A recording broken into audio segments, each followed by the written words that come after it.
started on episode 148 of Reality of Wrestling, I do want to say something about Reality of Wrestling 147. The one thing I did like was the tag match between Miranda and Kylie Rae versus Ivory and Jade.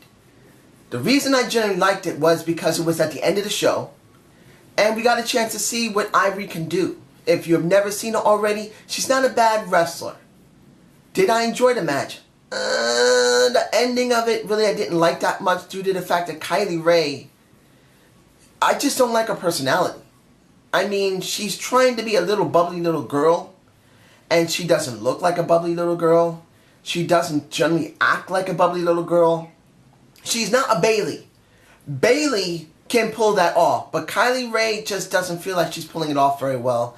And in the end, you got a heel win on Kylie Rae because of Ivory.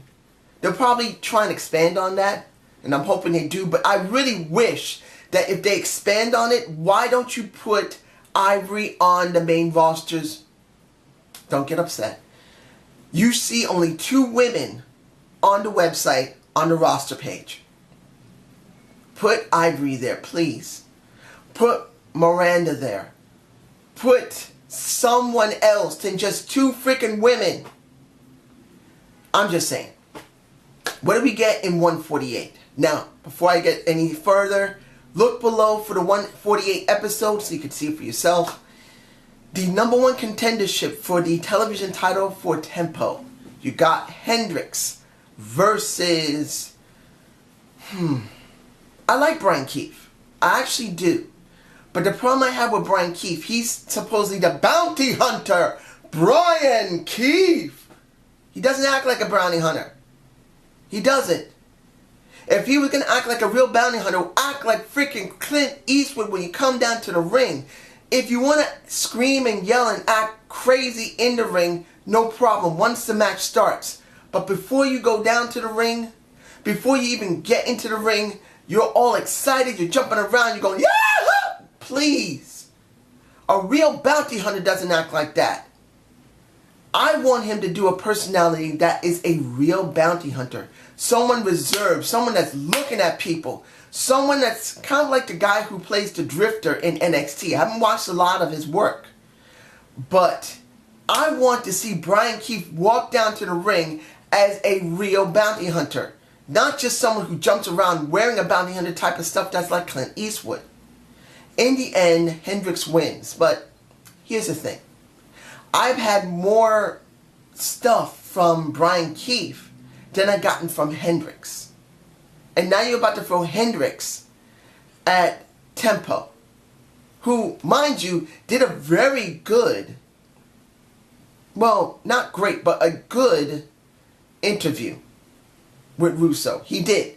He looked at the camera. He looked at Russo. He wanted to get his most important points off. He looked at the camera. I keep saying this, and not many people don't fully understand. If you want to relay something to the people that are watching, who will buy your merchandise, who will come to the arena, you need to show them that you're interested in them as much as you want to explain yourself to the person doing the interview. You got to relay yourself to the people at home. So I did enjoy that. The Rob Barnes segment. You wonder if he's going to turn heel. You wonder if he's going to go and join Stevie Ray Incorporated. In fact, I wouldn't mind seeing him join Stevie Ray Incorporated. In fact, I think it would be a wise thing because his personnel needs work. He does. He needs some work. I don't know if he will, but it would be something more than just being a great wrestler. Evan Snow. He had a segment. Felt very generic. Kind of like what happened with the Dakul. When it came to Bartek and what is his name? Cameron Cole, it still doesn't feel like it's relevant yet. Because Cameron Cole, let's be honest here, ladies and gentlemen, what Bartek did, Cameron Cole should have been even more upset than he was showing himself. He was being very restrained. And I felt he should have been more in his face saying, look, I know you're my friend and you care about me, but you ruined my shot. He should have raised his voice. He should have used his arms. He should have changed his body language Something to show that he's upset. He may not want to hurt his friend, but he should be upset. He should be showing more emotion. He's just... And I feel like that's not the right thing to do for Cameron Cole. JJ Blake did the best interview that I've seen on this show. And in most of the shows lately.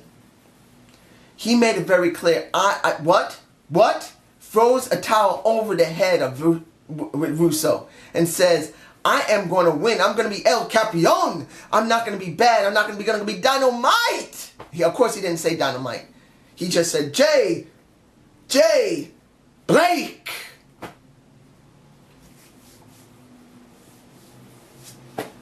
I don't know why. When you look at this match of JJ Blake versus El Campeon in a Geno, why did he lose? Why? Ladies and gentlemen, I don't generally hate Geno. I know a lot of people saying, you despise Geno. Why? I don't hate him because he's Mexican. I don't hate him if he's Latin. I don't hate him because he's probably taller than me and younger than me. I just don't like him because his character does not fit his personality. When you saw the beginning of that match, when they were announcing his name, he was acting like a little child in that ring.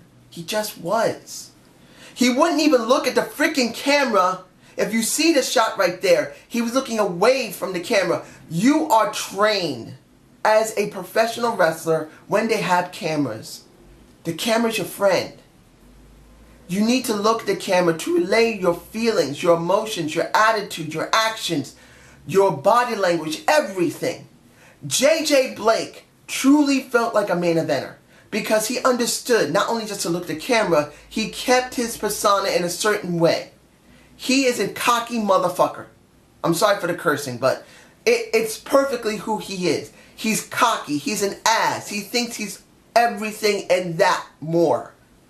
When you look at Geno, when you hear Geno, when you see Geno, and looking and seeing a different, looking at his personality as he says, I am El Campeon. I am a true Latin heartthrob. One, he has no woman under his arm. Two, when he had one segment with a woman, he couldn't even make himself look desirable to that woman. To do something that would be interesting. He's just not there. And I don't understand why Booker T is giving him his shot. Either Shamel or Booker T or someone else in the back is giving Geno this shot. And now he's a two-time world champion. He beats JJ Blake, who obviously is superior to him. And he's going to probably have a feud with Rex Andrews, who is the current Texas champ. Now, you can say a lot about Rex Andrews. He doesn't really have a very strong character. But he compensates with that in how his ring work is. And when it comes to Geno, he just doesn't have great ring work. I'm not saying he couldn't get better easily. He has ability. It's there. You can see it. But the character needs to work with the ability. The Undertaker is the Undertaker for a reason. He has good in-ring work, but he combines that with a personality. JJ Blake is a cocky asshole. And he combines that with his ring work. Rex Andrews is a very no-nonsense guy. He's bland. But there's a reason why he's bland, because the only thing he cares about is beating people. He's very little words. And he's not very good with those words, and he knows it. So that's the reason why they kind of limit him. But Geno, he's not good on the mic. His ring work needs some work. His character with that ring work needs work. He needs to have a woman with him to be legitimate. To say you're a Latin heartthrob, you need a woman under your arm. Booker T, he needs to say, Booker T, I need to have a woman with me when I go down to the ring. It doesn't matter if she doesn't have to be my manager. I just need a woman going down to the ring to show I'm a true Latin heartthrob. I don't see it. And I just don't see why they couldn't give this to JJ Blake. I'd rather see JJ Blake versus Rex Andrews than Rex Andrews versus Geno. Geno just does not feel like anything. but this is just my point of view. You guys tell me below, and I hope you enjoyed the Zane view. Please give me a comment below. Watch out for my... I will be doing a little bit of a surprise when you see SmackDown. If anyone sees this, there's something that's a little bit new on my SmackDown reviews. It's not much, but hopefully you will like it. Have a good day. Have a good night.